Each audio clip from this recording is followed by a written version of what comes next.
حضرت عثمان غنی رضی اللہ عنہ کی تجارت کی وسعت اور برکت کے دو نقطے بنتے ہیں۔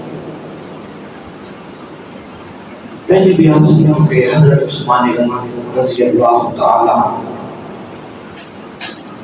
کی تجارت اللہ پاک نے بڑی کو بہت انعام دیے، بڑے نوازا کو انہوں نے تجارت کی، قرآن کے مطابق تجارت کی، کر کے دکھائی، کامیابی اچیو کی، اور قیامت تک جو پڑھے گا اس کو نظر آ جائے گا جو بھی اس راستے پر چلے گا اس کو وہی کامیابی آج بھی مل سکتی ہے۔ حضرت عثمان غنی رضی اللہ تعالیٰ عنہ کپڑے کا کاروبار کرتے تھے۔ کس چیز کا؟ کپڑے کا۔ بہت سی ماشاءاللہ ہماری فیبرکس کی دکانیں اللہ سب کو دیکھو۔ حضرت عثمان غنی کپڑے کی تجارت کرتے تھے، لیکن جب یہ تجارت وسیع ہوئی تو پھر اور چیزیں بھی شامل کرتے گئے، خصوصاً غلے، گندم ہے، چاول ہے، اجناس ہے، سوکھی چیزیں ہیں، خراب نہیں ہوتی، جیسے گوشت پھل خراب ہو جاتے ہیں۔ حضرت عثمان غنی رضی اللہ تعالیٰ عنہ نے اناج، جنس، غلہ، اس کی تجارت کے ساتھ، کپڑے کے ساتھ، اور چیزوں کے ساتھ، یہ آپ کی تجارت کے اجزاء تھے۔ بس پھر ان کے پیچھے ہدایت قرآن کی تھی۔ ہجرت مدینہ سے پہلے مدینہ پاک میں یہودیوں کا بڑا اوڑا ہوا، اور وہ کیا کرتے تھے؟ سیاسی طور پر ظاہر جو معاشی طور پہ مضبوط ہوگا وہی پولیٹیکلی بھی اسٹرانگ ہوتا، پیسہ بڑا تھا یہودیوں کے پاس، سیاست میں بھی وہ اوپر تھے۔ آج ہمارے ہاں بھی الیکشن ہو رہا ہے تو وہ سیاسی اور معاشی طور پر بڑے مضبوط تھے، سٹرکٹ تھے، پیسہ جو تھا۔ وہ کرتے کیا تھے؟ وہ لوگوں کو سود پر قرضے دیتے تھے۔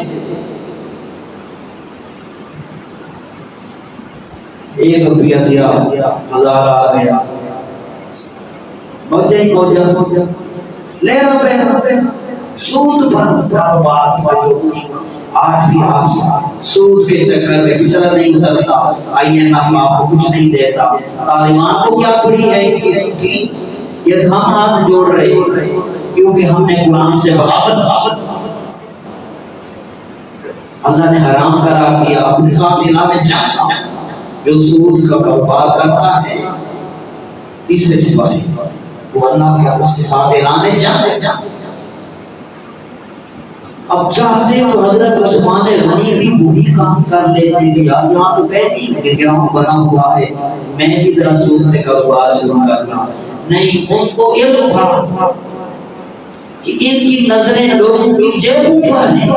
عثمان غنی تیری عظمت و سلام، تو نے تا قیامت امت کو یہ بتایا کہ لوگوں کی جیبوں پر نظر رکھو، نظر رکھنی ہے تو لاتے گا۔ جب وہ کھول دے گا،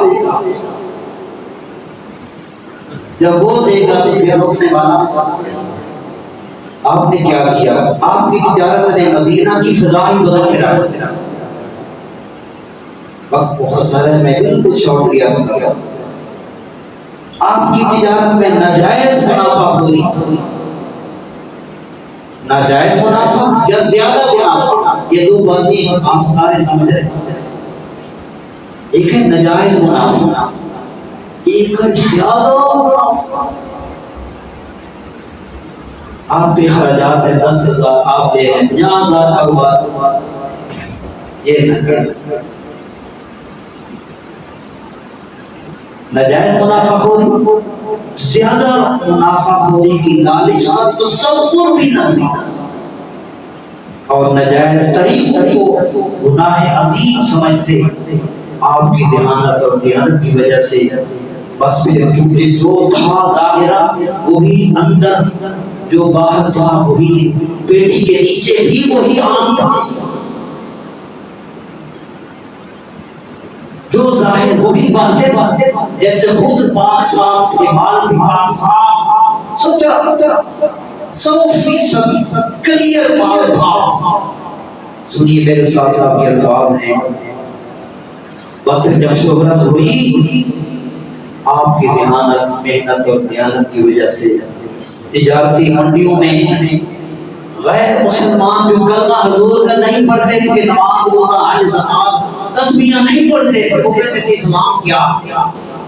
اسلام سے ساتھ ان کا کوئی تعلق نہیں تھا، لیکن منڈیوں میں کاروبار میں جس برانڈ پر جس کاروبار میں جس دکان پر ان کو نظر آ جاتا تھا کہ یہ مدینہ میں رہنے والے عثمان غنی کا مال ہے، وہ اپنے کافروں یہودیوں کا مال چھوڑ دیتے تھے۔ وہ کہتے تھے تم ہماری طرح ہو جیسے ہم برے ہیں، ہاں مدینے کے چاند کا ایک غلام ہے، عثمان غنی اس کا نام ہے، مانتے اس کو نہیں ہے لیکن عثمان غنی کا مال ہم خریدتے ہیں۔